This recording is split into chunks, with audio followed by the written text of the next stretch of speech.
Widner's ideas of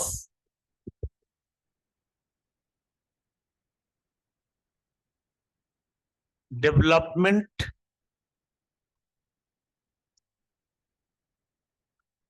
administration.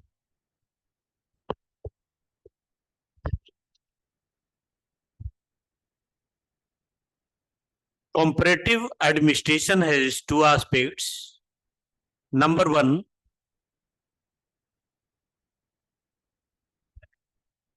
theory building, and number two, development administration. And development administration has two goals: nation building and socio-economic justice. And this content has been given by Edward Widner. वो विडनर ने दी है. And what are their approaches? What are their concept? Widner ideas of development administration. Development administration के लिए ideas क्या दिए? अब समझो आप, बिल्कुल इंडिया को ध्यान में ला दो, सारी समझ में आ जाएगी.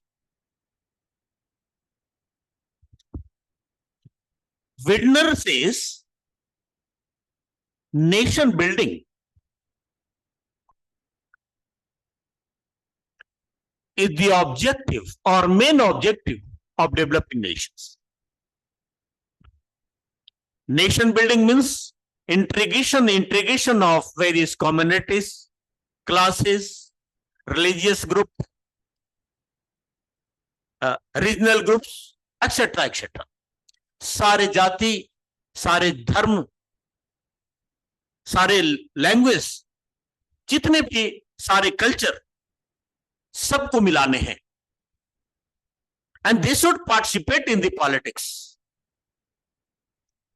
Politics is the important part of the developing nations because politics considered value-led in administration. आप भारत को ध्यान में रखो, कितनी जातियां हैं. सेक्शनिस्ट मूवमेंट भी है. Secessionist movement means they want to separate from the country. अलगाववाद की भावना भी है, राइट? बहुत सारी कम्युनिटी हैं. फॉर एग्जाम्पल गोरखालैंड, खालिस्तान, कश्मीर, और भी बहुत सारे हैं जो अभी उभरा नहीं है. कुछ अंदर अंदर चल रहे हैं. वो चाहते हैं देश को तोड़ देना या अपनी कंट्री की डिमांड करते हैं. On the basis of the races, on the basis of the religion, right? तो देश का इंटीग्रेशन नहीं होगा, नेशन बिल्डिंग नहीं होगी. Widner says it is the first objective for the goal of the development administration is nation building, and it is the duty of the administration, it is duty of the politics that every community should be participated equally in the parliament while making the policy and implementing the policy. यानी हर community का भागीदारी हो, बराबर भागीदारी हो, ताकि every communities, every races and its values should be integrated in the parliament. सबकी value integrate हो. But unfortunately, it is very difficult task according to the Widner, because there is not a development tendency of the communities. यहां development tendency की अभी कमी है, because it is the progressive state. ये progressive state में है, पूरा हम लोग डेवलप नहीं है. अभी भी जाति के नाम पर वोटिंग होती है, रिलीजन के नाम पर वोटिंग होती है, रीजन के नाम पर वोटिंग होती है.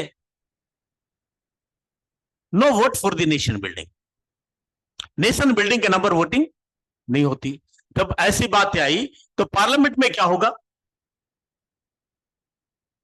जिस कम्युनिटी की मेजोरिटी ज्यादा होगी उसकी पार्टिसिपेशन ज्यादा होगी, और जब पार्टिसिपेशन ज्यादा होगी, and since In developing administration, developing nation, the tendency has not changed now. It has not developed. Tendency change नहीं हुई है. So they will make policy in favor of its own communities, in favor of that communities. तो जिसकी majority आई वो अपने लिए पॉलिसियां बनाएगा, दूसरे के लिए नहीं बनाएगा. कारण क्या है कि अभी मेंटलिटी रूप में उतना प्रिपेयर नहीं है, डेवलप नहीं है. बिल्कुल एग्जैक्टली विटनर ने कह दी कि नेशन बिल्डिंग इंपॉर्टेंट पार्ट है, लेकिन इतना आसान भी नहीं है. कोई पॉलिसी बनती है, देखो विरोध होता है ना. क्यों होता है भाई? एक सेक्शन को पसंद नहीं है, दूसरे सेक्शन को पसंद है. ये कहना पार्लियामेंट जो करती है सबसे अच्छा करती है, ये सही नहीं है. Parliament takes decision on the basis of the majority.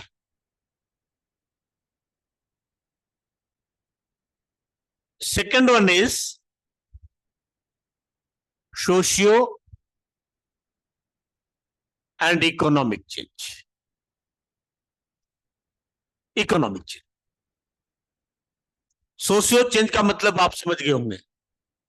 Societal change of the attitudes of the society. यानी समाज में जो वेरियस रिलीजन है, कास्ट है, कम्युनिटी है, रीजन है, राइट, वहां के लोगों की एटीट्यूड को चेंज करना होगा. Changing tendency is important part of the society. That they are the part of the nation.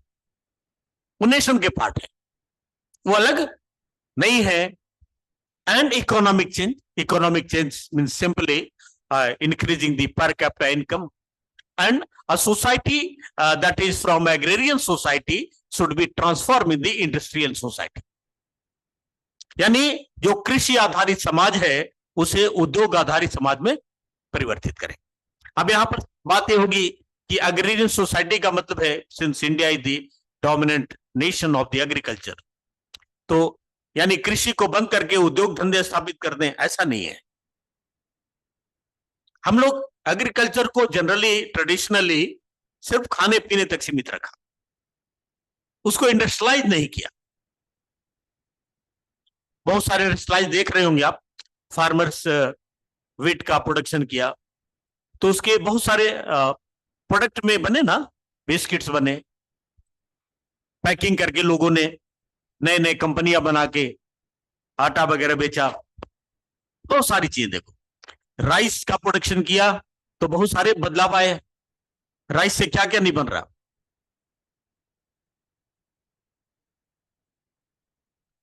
Rice तो खाते हो ना, आप तो बंगाली हो भाई, बिना राइस का तो रह ही नहीं सकते. राइस और मछली. तो आप बताओ राइस से और क्या क्या बनता है? राइट. हाँ, अच्छा, हाँ, बस. आप लोग बताओ.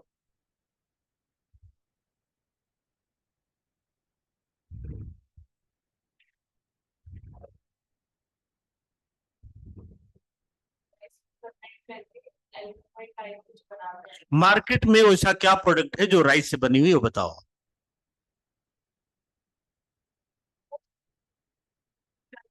हाँ है, बिल्कुल होते हैं, बिल्कुल.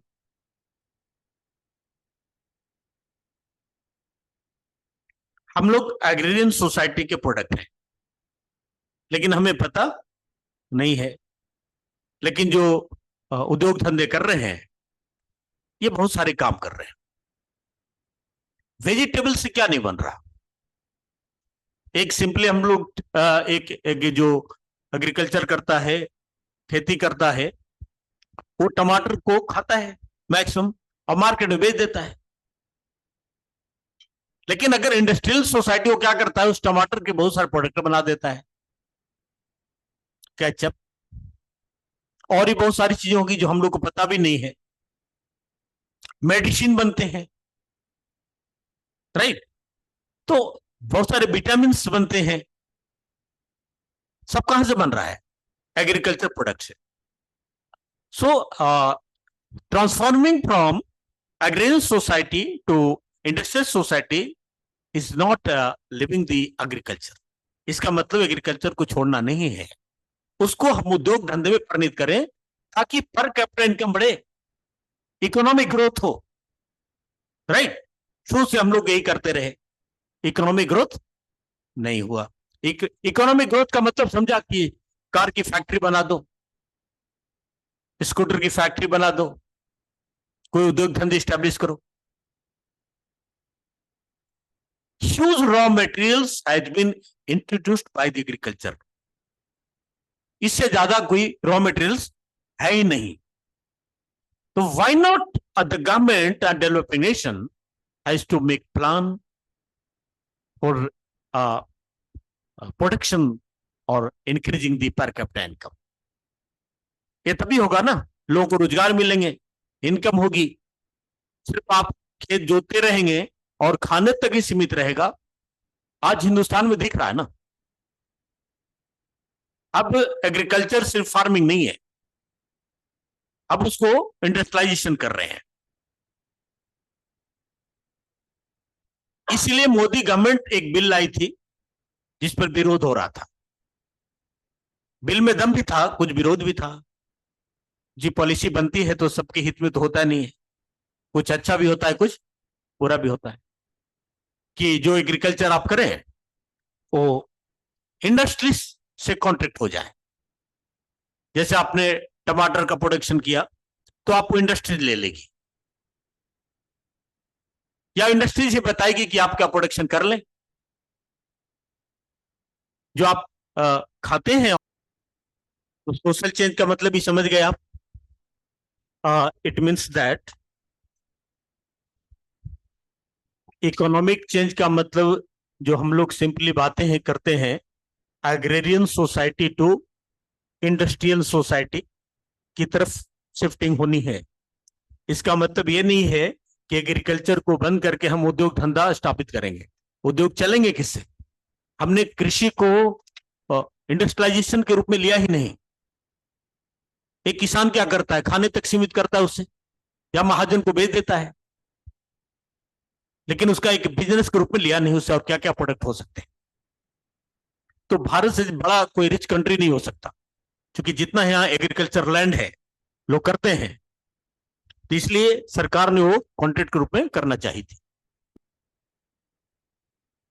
टर्म से क्लियर हो गया होगा। Modernisation means new ideas, new innovation in every aspect in the society and the administrative systems. नए नए आइडियाज,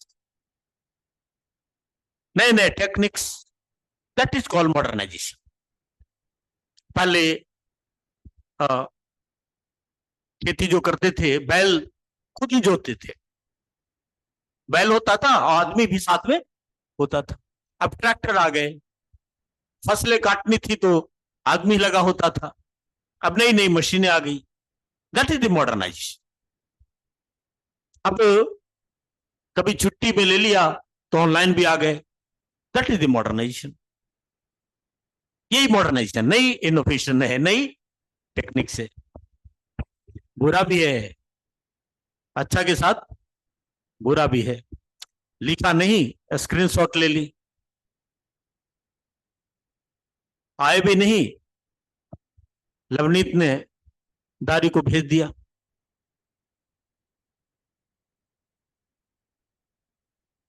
एक सर्विस भी है ना, प्रोब्लम्स तो हर एजेंसी की होगी, कुछ ना कुछ हो गई होगा। तो आप मॉडर्नाइजेशन देख रहे हैं ना, आप मॉडर्नाइजेशन भी देख रहे हैं। नंबर वन, सोशल चेंज दिखता है कि नहीं दिखता है?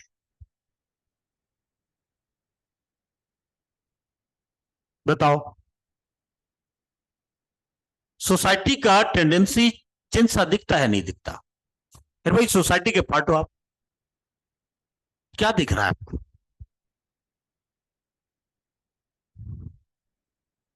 पहले लड़कियां पढ़ती नहीं थी, पेरेंट पढ़ाते नहीं थे, अब सारे पढ़ रहे हैं।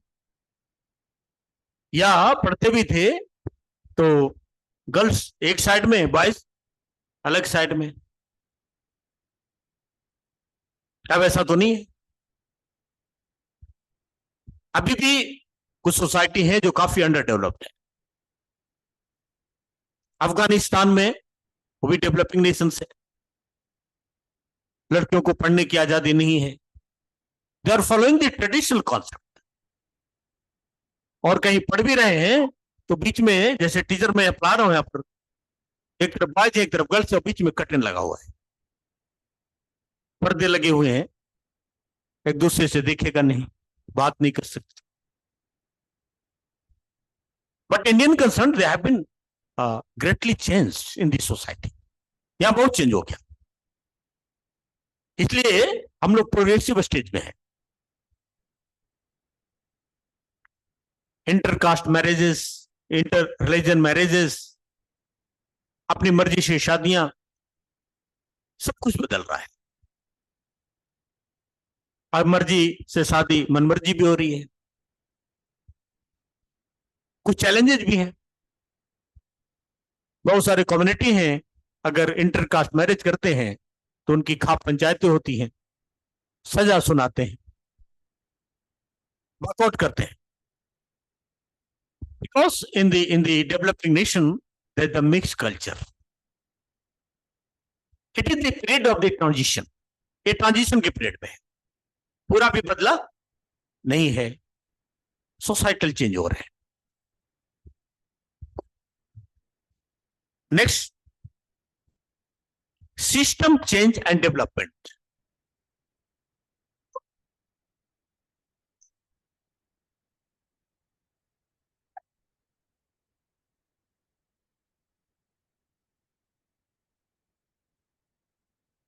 System change and development. System change means administrative change.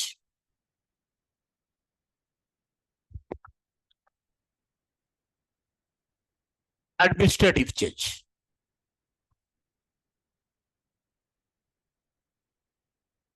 The nature, scope of the administrative system should be changed.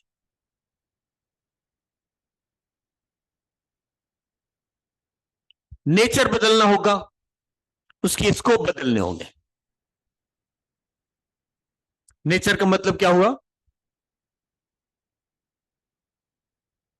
Nature of the public administration is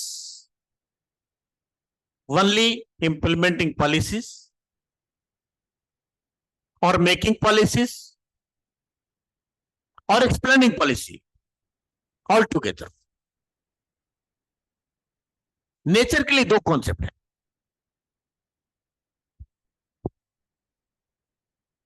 policy बनाए, पॉलिसी इंप्लीमेंट करे, पॉलिसी की व्याख्या भी करे। Traditionally administration is only responsible to implementing policies. But administration is concerned with the public. भाई गोल बदल गए, socio economic justice, nation building हो गए, राइट? देश आजाद हो गई, तो देश आजाद हुई तो देश का गोल बदल गया ना। Value oriented administration is that. इसलिए आज एडमिनिस्ट्रेटिव सिस्टम कैसे काम करे?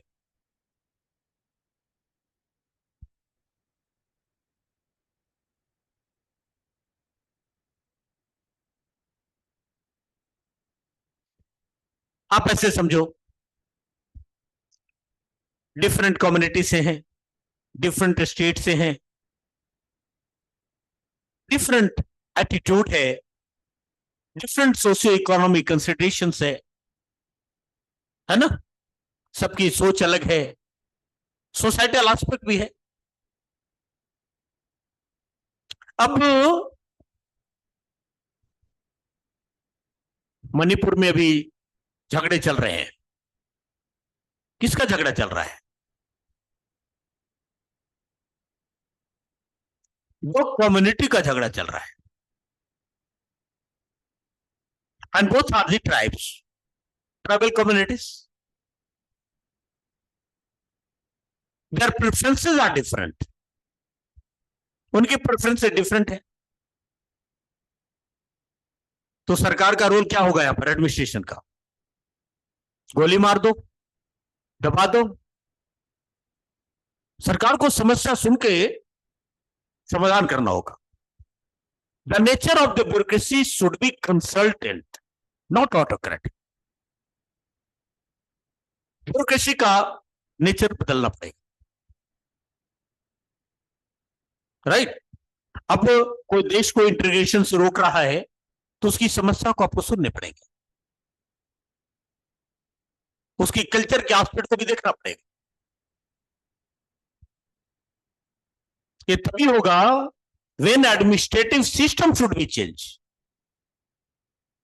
इट्स नेचर, स्कोप, एटीट्यूड्स, ये सिस्टम को चेंज करने पड़ेगा।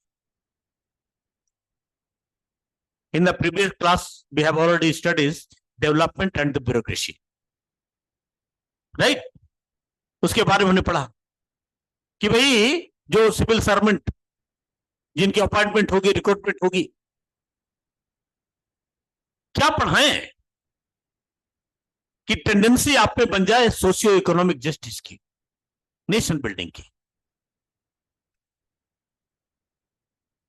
ये तो बचपन से पढ़ानी होगी। सोशियो इकोनॉमिक नेशन बिल्डिंग का कंटेंट स्कूलिंग में हो, पढ़ाई हो, इस तरह की होती भी है, लेकिन टेंडेंसी हैज नॉट चेंज। किताब में तो पढ़ते हैं लेकिन सोच नहीं बदली। तो सोच बदली नहीं, and when you have been recruited in the civil servant, as a civil servant, तो आप करोगे क्या?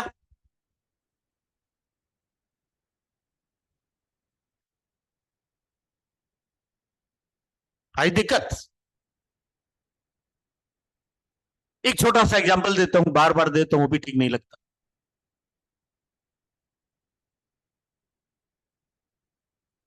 For disintegration of the nation, one of the leader is the religious leader or religious guru, according to the Khalistani movement, Amritpal. They have been detained by the police, but police has been surrendered before Amritpal. Police surrender कर दी ना, कुछ नहीं कर पाई। What was the reason of the administrative system? Because that police constable and inspector, they are more loyal to the community rather than to administrative system. तो change कैसे होगा? Administrative change is very important change. Society की सोच भी बदलनी होगी, तभी administrative system की सोच बदलेगी। पॉलिटिक्स का भी नेचर बदलना होगा। आप देखते हैं किसी पॉलिटिकल पार्टी जो पावर में आती है, वो अपने प्रेफरेंस के, अपने आइडियाज को लोगों को अपॉइंट करने लग जाती है। तो भाई जो अपॉइंट हुआ वो तो रूल्स फॉलो करेगा ना, चाहे कोई पॉलिटिकल पार्टी पावर में आए, उसको क्या मतलब? तो फिर चेंज क्यों? चेंजिंग इसलिए कि उसकी आइडियोलॉजी को फॉलो करे, रूल्स को फॉलो करे। In the terms of the Riggs, that is called nepotism, polycommunalism, polynormativism, ये सब वही तो रिक्स ने बोला है। तो administrative system has been affected by the communities. तो एक तो उनकी ट्रेनिंग, रिक्रूटमेंट, आप सिविल सर्वेंट की तैयारी कर रहे हो, किस पर्पज से सिविल सर्वेंट में जाने? नेशन बिल्डिंग का है, सोशियो इकोनॉमिक जस्टिस का है। तो इसी से रिलेटेड अब ट्रेनिंग होती है। आपको मैंने पढ़ाया भी था सिविल सर्विसेज में कि आईएएस आईपीएस की ट्रेनिंग क्या होती है, क्या पढ़ाना जाता है, क्योंकि आपको दूसरा ही काम करने हैं। डंडे वाली सरकार नहीं है। आपको जनता के पास जाना है, उसकी समस्या को सुनना है। Must be sensitive as emotional intelligence. उसकी समझ को समझना होगा, उसके दर्द को दूर करना होगा। भाई 2 कम्युनिटी 3 कम्युनिटी दंगे फसाद कर रहे हो तो आपका रोल क्या होगा? शांति व्यवस्था बनाए रखना, उनकी ग्रीवेंसेस को समझना, उसे दूर करवाना, यही रोल है आपका। ये नहीं कि जिस कम्युनिटी के उसका फेवर में आए और दूसरे फेवर में नहीं आए। All of the civil servant has to coordinate for accomplishing goal।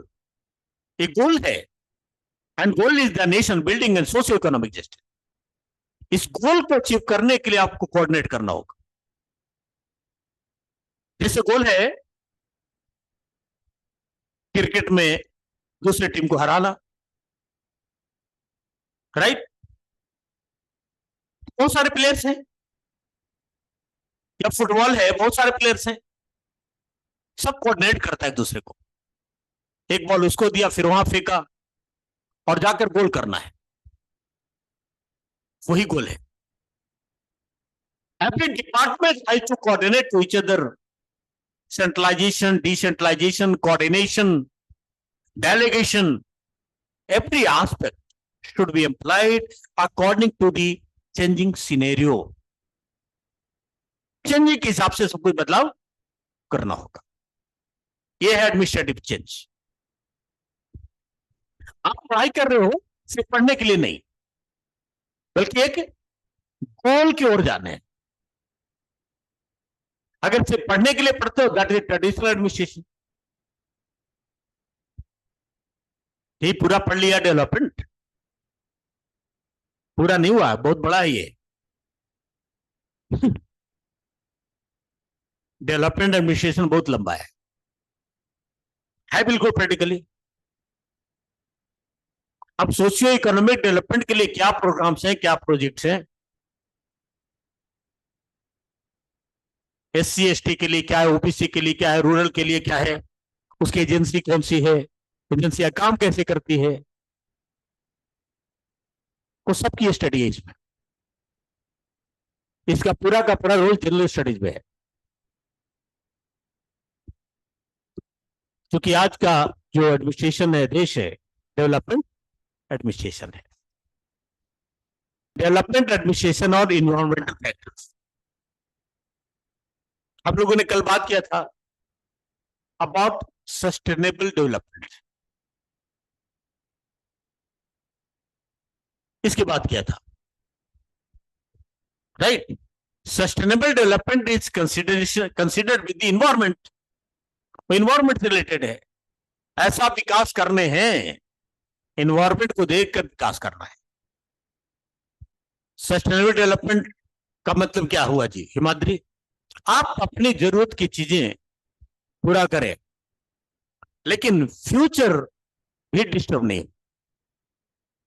ये सस्टेनेबल। वो तो एक आता है जो हमने समिट पढ़ा था, earth summit, that is held in the Brazil. Brazil में जो ये जो हुआ था, जगह का नाम क्या है? Rio de Janeiro. वहां हुआ था, जिसमें फाइनल हुआ कि आपको नेचर ने जो दिया है उसका इस्तेमाल आप नेचर ने जो दिया है आने वाली पीढ़ी को इसी रूप में सौंप दो।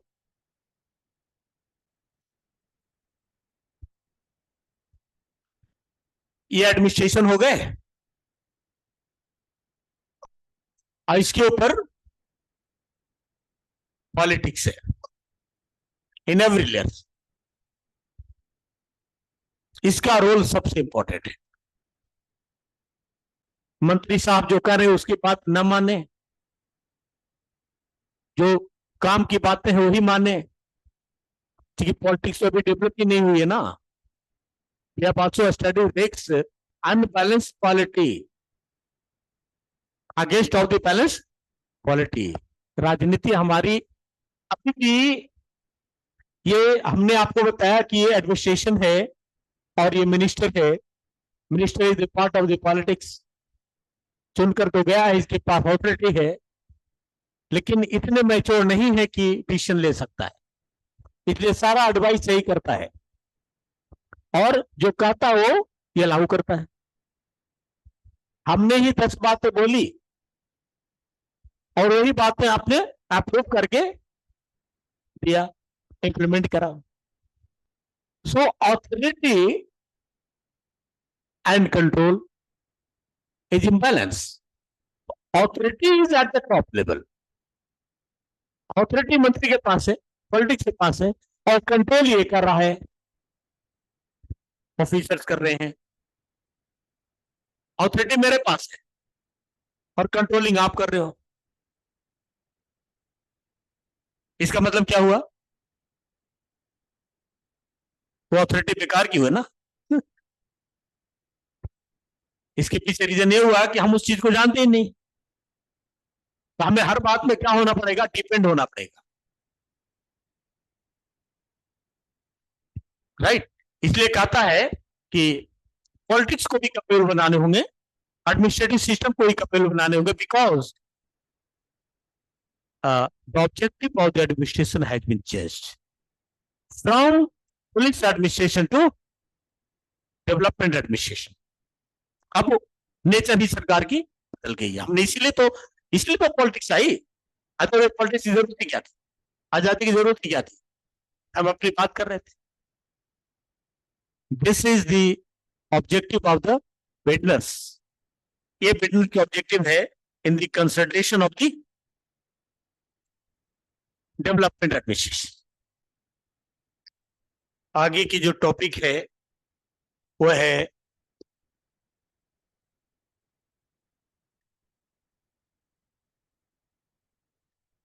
डेवलपमेंट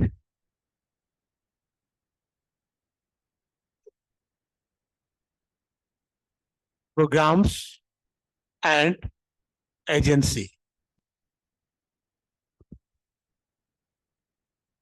इसमें थोड़ी पढ़ाने वाली बातें कम है,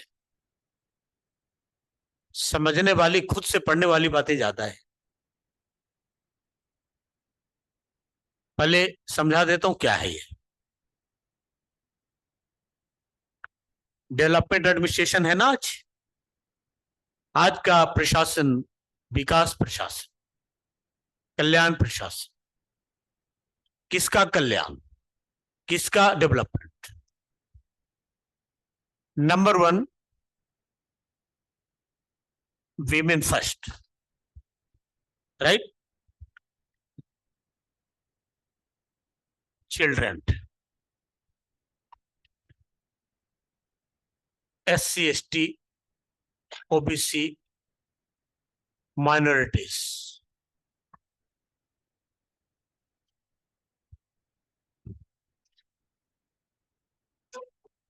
रूरल डेवलपमेंट, अर्बन डेवलपमेंट।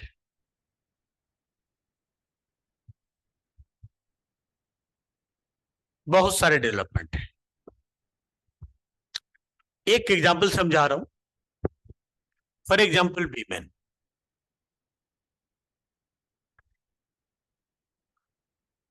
ये सब पढ़ना है आपको, पब्लिक एड पॉइंट व्यू से भी और जीएस पॉइंट व्यू से भी, दोनों जगह अप्लाइड है। अब वीमेन डेवलपमेंट के लिए what is the provision in the constitution?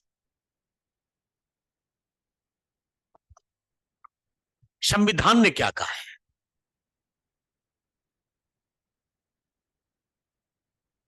बताओ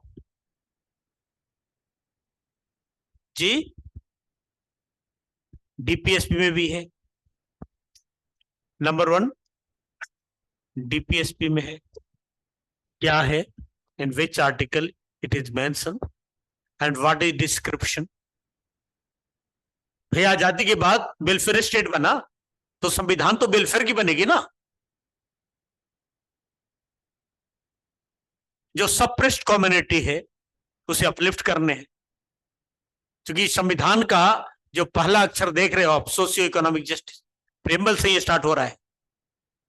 इसलिए जो भी पॉलिसियां बनेगी सोशियो इकोनॉमिक जस्टिस की बनेगी, राइट। हमने एक एग्जांपल दिया विमेन का, एग्जांपल नहीं दिया, आपका सिलेबस भी यही है, ये सब है सिलेबस। तो विमेन का कॉन्स्टिट्यूशन में बहुत जगह बातें करी गई हैं। फंडामेंटल राइट्स में देखो, हर जगह क्या लिखा है, state can't be discriminate in the name of the caste, sex and so on. कहीं डिस्क्रिमिनेट नहीं करेगी।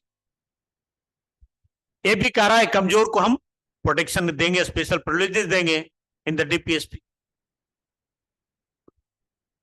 Then on the basis of the constitution government ने पॉलिसी क्या बनाई, भाई संविधान में लिखा है, कहां क्या लिखा है वो तो बात की बातें हैं। तो उसके लिए सरकार क्या कर रही है, क्या किया, विमेन डेवलपमेंट के लिए सरकार की पॉलिसी क्या क्या है।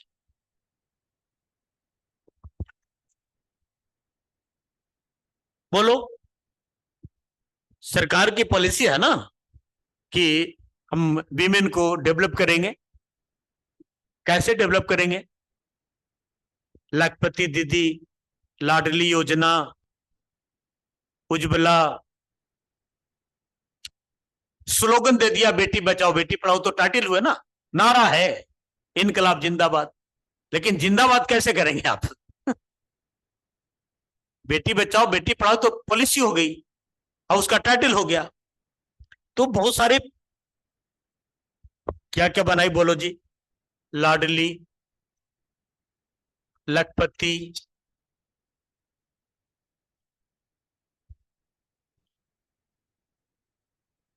उज्ज्वला, सुकन्या, बहुत सारी योजनाएं हैं। सेंट्रल गवर्नमेंट ने अपने असर से बनाई है, हर स्टेट गवर्नमेंट ने अपने अपने असर से बनाई है, जिसकी जितनी कैपेसिटी और कैपेबिलिटी है।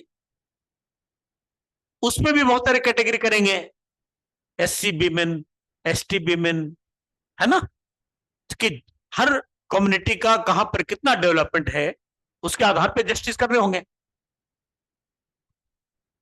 लेकिन ये सब करेगा कौन,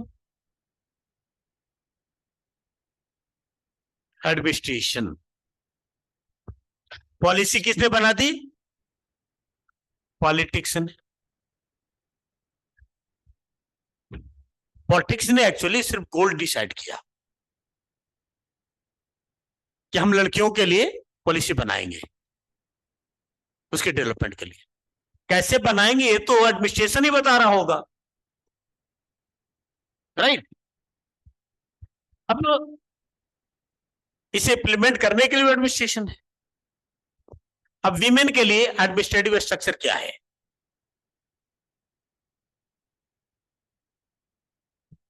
department of women and children development, महिला एवं बाल विकास विभाग, है ना, स्पेशल महिला के लिए है, बच्चों के लिए।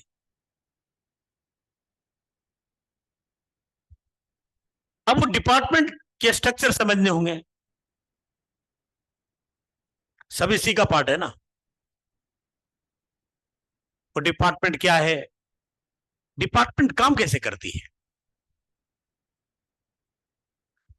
आपने क्या लिखा, development administration and the bureaucracy, it is the bureaucracy. एक तो डिपार्टमेंट एजेंसी हो गई, and ministry should be separated from the, अब इसकी मिनिस्ट्री भी है। मिनिस्ट्री जो होगी, महिला एवं बाल विकास विभाग का जो मंत्री है वो महिलाओं के लिए पॉलिसी बनवाएगा, बच्चों के लिए पॉलिसी बनवाएगा, on the advice of the department, right. महिला थाना भी बन गया, बना ना, महिलाओं के लिए अलग थाना भी है, वीमेन सेल। क्यों बताओ भाई, वीमेन के लिए अलग थाना क्यों है?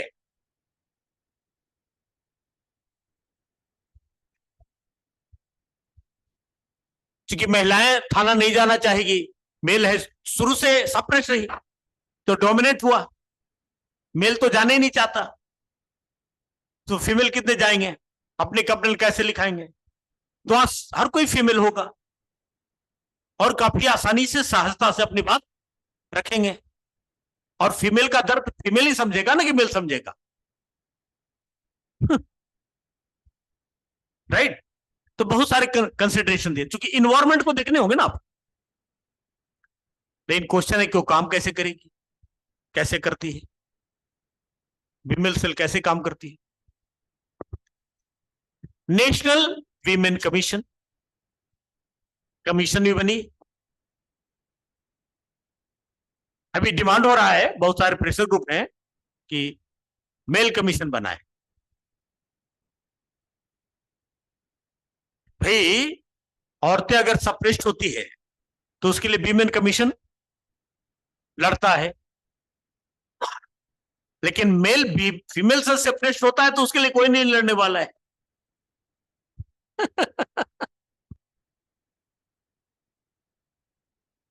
तो सबकी अपनी अपनी है, बहुत सारे, कम से कम 100-200 जंतर मंतर पर आंदोलन कर रहे थे पिछले साल, मेल लोग जो अपनी पत्नियों से पीड़ित थे। हाँ, होता है ना।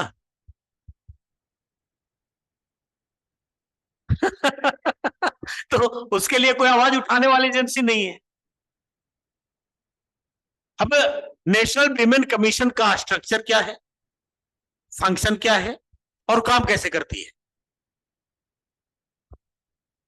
ये नेशनल विमेन कमीशन जो बना, उसकी चेयरमैन, अभी चेयरपर्सन कौन है? नेशनल विमेन कमीशन के चेयरपर्सन कौन है? रेखा शर्मा अभी है।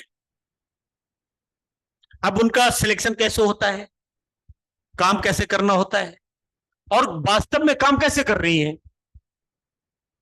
क्योंकि एडमिनिस्ट्रेटिव रिफॉर्म भी इससे जुड़ा है ना। तो मैंने देखा कि अभी तक कुछ करती है, कुछ इफेक्टिवली नहीं कर पाती है कमीशन। एक क्रक्स देता हूं, काम कैसे करती है। अभी अभी पार्लियामेंट में एक है पश्चिम बंगाल की मेंबर ऑफ पार्लियामेंट, मोइत्रा। हाँ, महुआ मोइत्रा, तृणमूल कांग्रेस की। राइट। हाँ हाँ हाँ। तो उन्होंने वीमेन कमीशन के जो चेयरपर्सन है,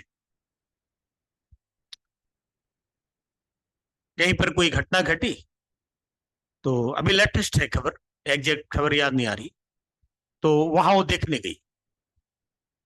राइट। तो एक आदमी से छतरी ओढ़ करके उड़ाकर ले जा रहा है, वो आगे आगे चल रही है। उस पर उन्होंने कुछ कमेंट की विमेन कमीशन के चेयरपर्सन पे, तो पुलिस ने एफआईआर दर्ज कर ली वो मोहित्रा पर।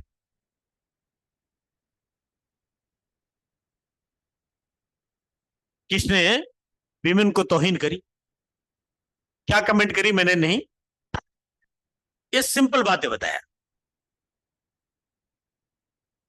लेकिन सेक्सुअल हैरेसमेंट में मेंबर ऑफ, ये जो बहुत सारे रेसलर थे जो जंतर मंतर पे बैठे थे, राइट, इतने आंदोलन हुए, कितने आंदोलन हुए, बहुत आंदोलन हुए, विमेन कमीशन एक शब्द नहीं बोली, न एफआईआर करवाई, न उसके लिए दवा बनाया।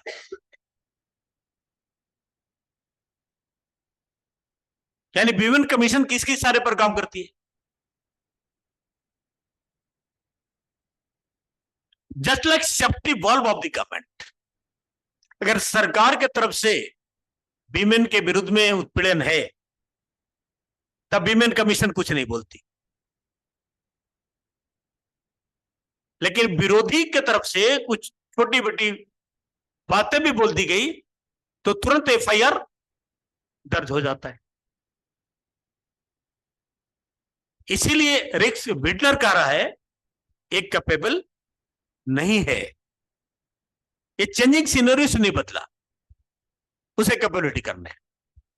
आप समझ गए ना, आपको आगे की स्टडी यही है।